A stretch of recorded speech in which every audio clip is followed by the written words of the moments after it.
नमस्कार विद्यार्थी मित्रांनो. आज आपण GNM सेकंड इयरमधील मेडिकल सर्जिकल नर्सिंग 1 या विषयामधील एम्फायसिमा या डिसीज कंडिशनबद्दल क्लास घेणार आहोत. सर्वप्रथम याची डेफिनेशन पाहूया. एम्फायसिमा म्हणजे वायुकोशाचे विकृत प्रसरण झाल्यास ते फुगतात, म्हणजेच जे लंग्समधील एअर सॅक्स असतात ते डॅमेज किंवा फुगतात, म्हणजेच एनलार्ज्ड होतात व लंग्सची इलास्टिसिटी नाहीशी होते व त्यामुळे चेस्टची फंक्शन करण्याची कॅपॅसिटी कमी होऊन प्रोलॉंग्ड एक्सपिरेशन होते.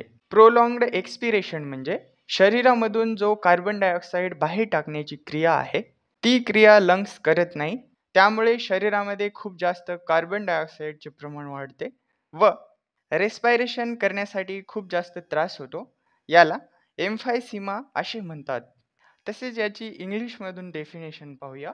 एम्फायसिमा is a long term prolonged disease of the lungs that primary causes shortness of breathing due to over inflammation of the alveoli. तर हा एम्फायसिमा होण्याचे काय काय कारणे असू शकतात ते पाहूया. सर्वप्रथम कारण आहे, जी व्यक्ती स्मोकिंग करते यांना हा आजार होण्याची जास्त शक्यता असते. तसेच हवेचे प्रदूषण असेल, ज्यामध्ये जो इंडस्ट्रियल एरिया असतो त्याच्यामधून खूप जास्त प्रदूषित धूर बाहेर निघत असतो, अशा एरियामध्ये राहणाऱ्या लोकांना एम्फायसिमा होण्याचे जास्त चान्सेस असतात. तसेच ऑक्युपेशनल फॅक्टर्स असू शकतात, ज्यामध्ये ज्या व्यक्ती सूतगिरणीसारख्या आणि कोळशाच्या खाणीमध्ये जे लोक काम करतात अशा लोकांना हा एम्फायसिमा होण्याचे चान्सेस असतात. तसेच फॅमिली हिस्ट्रीमध्ये जर अगोदर कुणाला एम्फायसिमा असेल तर चान्सेस आहेत की नेक्स्ट जनरेशनमध्ये सुद्धा हा आजार कुणाला तरी उद्भवू शकतो. तसेच अति प्रमाणामध्ये स्मोकिंग करणाऱ्या व्यक्ती म्हणजेच चेन स्मोकर्स असतात यांना सुद्धा हा आजार होऊ शकतो. याचसोबत A1 अँटीरॅप्सिन डेफिशियन्सी असल्यावर सुद्धा हा आजार होतो, म्हणजेच प्रोटीन एन्झाईम डेफिशियन्सी असल्यावर हा आजार होण्याची शक्यता असते. तसेच जर हिस्ट्रीमध्ये म्हणजेच लहानपणी जर लंग्सचा कुठलं इन्फेक्शन झालेलं असेल तरी सुद्धा हा आजार होऊ शकतो. याचसोबत ज्या व्यक्तींचे वय 50 वर्षापेक्षा जास्त आहे अशा व्यक्तींना हा आजार होऊ शकतो. तसेच ज्या व्यक्तींना HIV चे इन्फेक्शन आहे यांना सुद्धा हा आजार होण्याची शक्यता असते. नेक्स्ट, एम्फायसिमा असलेल्या रुग्णांमध्ये काय काय चिन्हे आणि लक्षणे दिसतात ते पाहूया. यामध्ये सर्वप्रथम चिन्ह आहे, एम्फायसिमा असलेल्या रुग्णाला मॉर्निंगमध्ये खूप जास्त खोकला येत असतो. तसेच त्याच्या चेस्टमधून व्हिजनिंग सारखा म्हणजेच व्हिजिंग साऊंड ऐकू येतो. याचसोबत जेव्हा रुग्ण थोडी ॲक्टिव्हिटी करतो तेव्हा रुग्णाला शॉर्टनेस ऑफ ब्रीथ होत असते. तसेच रुग्णाची रॅपिड ब्रिथिंग म्हणजेच खूप फास्ट ब्रिथिंग होत असते. याचसोबत रुग्णाला थकवा आल्यासारखा होतो. तसेच रुग्णाच्या अँकल्सवर आणि पायांवर स्वेलिंग आलेली असते, म्हणजेच सूज आलेली असते. तसेच डिक्रीज्ड एक्सरसाइज टॉलरन्स म्हणजेच जेव्हा व्यक्ती एक्सरसाइज करत असतो, म्हणजेच एम्फायसिमा असलेला रुग्ण जेव्हा एखादी ॲक्टिव्हिटी किंवा एक्सरसाइज करतो तर त्या एक्सरसाइजमध्ये किंवा ॲक्टिव्हिटीमध्ये थोडीशीही वाढ करू शकत नाही, कारण थोडी जास्त ॲक्टिव्हिटी केली असता रुग्णाला ऑक्सिजनची कमतरता होते. तसेच एम्फायसिमा असलेल्या रुग्णाची चेस्ट ही बॅरल चेस्ट असते. बॅरल चेस्ट म्हणजे चेस्टची साईज मोठी होते. तसेच एम्फायसिमा असलेल्या रुग्णाच्या थुंकीमधून ब्लड आलेले दिसते. याचसोबत त्या रुग्णाची लॉस ऑफ अपेटाईट म्हणजेच भूक मंदावलेली असते. तसेच एम्फायसिमा असलेल्या रुग्णाचे वजन हे कमी झालेले असते. तसेच एम्फायसिमा असलेल्या रुग्णांना हार्ट फेल्युअर होण्याची शक्यता असते. तर हा एम्फायसिमा आजार असलेल्या रुग्णांचे डायग्नोस्टिक इव्हॅल्युएशन म्हणजेच यांचे रोग निदान कसे करावे हे पाहूया. यामध्ये सर्वप्रथम रुग्णाची हिस्ट्री कलेक्शन करावे, नंतर फिजिकल एक्झामिनेशन करावे, तसेच रुग्णाचा चेस्टचा चेस्ट एक्सरे काढावा, याचसोबत सिटी स्कॅन करावे, तसेच कंप्लीट ब्लड काउंट करतात, याचसोबत रुग्णाचे पल्स रेट पाहतात.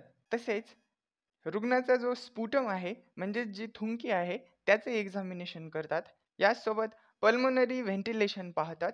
पल्मोनरी व्हेंटिलेशन म्हणजे रुग्णाच्या रेस्पायरेशनचा एअर फ्लो जो आहे तो इनहालेशन आणि एक्झालेशन कसा करत आहे याचं ॲनालिसिस करतात. याचसोबत आर्ट्रियल ब्लड गॅसेस ॲनालिसिस करतात. तसेच PET टेस्ट करतात.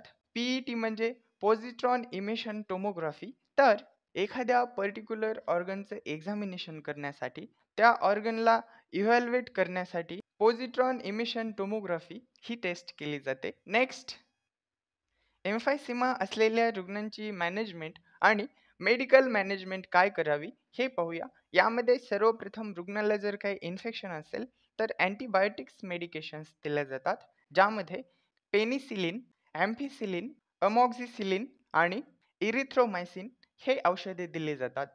तसेच एम्फायसिमा असलेल्या रुग्णांचे जे ब्रॉन्कस असतात त्यांची साईज वाढवण्यासाठी, कारण ब्रॉन्कसची साईज वाढल्यामुळे रुग्णाच्या शरीरामध्ये पुरेपूर ऑक्सिजनचा पुरवठा होतो, त्यासाठी टर्बलॅटिन आणि सॅल्ब्युटामॉल हे मेडिकेशन्स दिल्या जातात. तसेच मिट्रेट डोस इनहेलर्स देतात. तर यामध्ये एका डिव्हाइसच्या सहाय्याने, त्या डिव्हाइसमध्ये पावडरच्या फॉर्ममध्ये एक मेडिसिन असते, ते मेडिसिन या डिव्हाइसच्या सहाय्याने इनहेल केले जाते. तर ते डिव्हाइस तुम्ही इथे पाहू शकता, ज्यामुळे तुम्हाला समजण्यास सोपे जाईल. तसेच पावडर फॉर्ममध्ये मिळणारे मेडिकेशन्स नेब्युलायझेशन मेकॅनिकमध्ये टाकले जाते आणि रुग्णाला दिले जाते. याचसोबत शॉर्ट ॲक्टिंग ब्रॉन्कोडायलर्टर्स देतात, ज्यामध्ये ॲल्ब्युट्रॉल इनहेलेशन आणि अँटीकोलायनर्जिक्स एजंट्स देतात. अँटीकोलायनर्जिक्स एजंट्स हे मेडिकेशन क्रोनिक ऑब्स्ट्रक्टिव्ह पल्मोनरी डिसीजसाठी वापरले जाते. याचसोबत एम्फायसिमा असलेल्या रुग्णांमध्ये नॉन मेडिकल मॅनेजमेंट काय करावी हे पाहूया. यामध्ये रुग्णाला ऑक्सिजनची कमतरता असल्यामुळे ऑक्सिजन थेरपी देतात. तसेच काही ब्रीदिंग एक्सरसाइज असतात त्या करण्यास सांगतात. याचसोबत पोस्टल ड्रेनेज करतात. पोस्टल ड्रेनेज म्हणजे ही एक प्रोसिजर आहे, ज्यामध्ये गुरुत्वाकर्षणाचा वापर करून वायुमार्गामधील स्त्राव बाहेर काढण्यासाठी एक विशिष्ट पोझिशन दिली जाते, जे की तुम्ही इथे इमेजमध्ये पाहू शकता.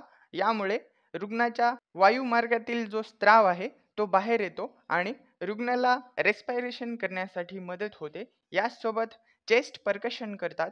चेस्ट परकशन म्हणजे लंग्सच्या ज्या भागामध्ये स्त्राव आहे तो बाहेर काढण्यासाठी लंग्सच्या त्या भागावर पर्यायी लयबद्ध पद्धतीने रुग्णाला बसवतात. चेस्ट परकशन काय असते ते तुम्ही इथे इमेजमध्ये पाहू शकता. नेक्स्ट, एम्फायसिमा असलेल्या रुग्णाची सर्जिकल मॅनेजमेंट काय करावी ते पाहूया. यामध्ये सर्वप्रथम लंग रिडक्शन सर्जरी करतात. तर लंग रिडक्शन सर्जरीमध्ये लंग्सचे टिश्यू ज्या ठिकाणी डॅमेज झालेले आहेत तो लंग्सचा पार्ट काढून टाकला जातो. त्यामुळे लंग्स फंक्शन व्यवस्थित होते व पेशंटचा ब्रिदिंग इम्प्रूव्ह होतो, म्हणजेच रेस्पिरेशन इम्प्रूव्ह होते. याचसोबत लोबॅक्टोमी करतात. तर या सर्जरीमध्ये जो खराब झालेला लंग्सचा भाग आहे तो इयर स्पेस एक किंवा एकापेक्षा जास्त प्रमाणामध्ये रिमूव्ह केला जातो. तसेच एम्फायसिमा हा जर आजार खूप जास्त प्रमाणामध्ये असेल तर लंग्स ट्रान्सप्लांट करण्याची सुद्धा आवश्यकता पडू शकते, म्हणजेच लंग्स काढणे आणि दुसरे लंग्स बसवणे. यामध्ये डॅमेज झालेले लंग्स रिमूव्ह करून नवीन लंग्स बसविला जातो. तसेच एम्फायसिमा असलेल्या रुग्णाची नर्सिंग मॅनेजमेंट काय करावी हे पाहूया. पेशंटमध्ये हायपोक्सिया म्हणजेच पेशंटच्या शरीरामध्ये ऑक्सिजनची कमतरता आणि हायपर कॅपनिया यांचे साईन आणि सिम्पटम्स दिसतात का? तर हायपर कॅपनिया म्हणजे रुग्णाच्या शरीरामध्ये खूप जास्त प्रमाणामध्ये कार्बन डायऑक्साईडचे प्रमाण दिसते, याला हायपर कॅपनिया असे म्हणतात. तसेच हायपर कॅपनियालाच हायपरकार्बिया असे सुद्धा म्हटले जाते. याचसोबत चेस्टचे ऑस्कल्टेशन करावे, म्हणजेच स्टेथोस्कोपच्या साहाय्याने चेस्टचा साऊंड ऐकावा. याचसोबत ब्रीदिंग साऊंड ऐकावे. तसेच ब्लड गॅसेस एक्झामिनेशन्स रेकॉर्ड करावेत आणि पेशंटला स्मोकिंग तसेच एअर पोल्युशनमध्ये जाण्यासाठी टाळण्यास सांगावे. यामुळे लंग्सची कॅपॅसिटी इम्प्रूव्ह होण्यास मदत होते. तसेच पोस्टरल ड्रेनेज करीत असताना रुग्णाला डाऊन पोझिशन द्यावी. याचसोबत पेशंटला लाईंग पॅटर्नमध्ये थोडे चेंजेस करण्यास सांगावे, म्हणजेच एकाच साईडवर जास्त झोपून राहणे असे त्याला सांगावे. याचसोबत रुग्णाला हाय प्रोटीन डाईट घेण्यास सांगावे. तसेच गॅसेस निर्माण करणारे आणि खूप जास्त तिखट, खूप जास्त तेलकट पदार्थ खाण्यास टाळावे. याचसोबत रुग्णाला त्याचे वजन मेंटेन करण्यास सांगावे. याचसोबत डॉक्टरच्या ऑर्डर्सनुसार मेडिकेशन्स रुग्णाला घेण्यास सांगावे. Thank you.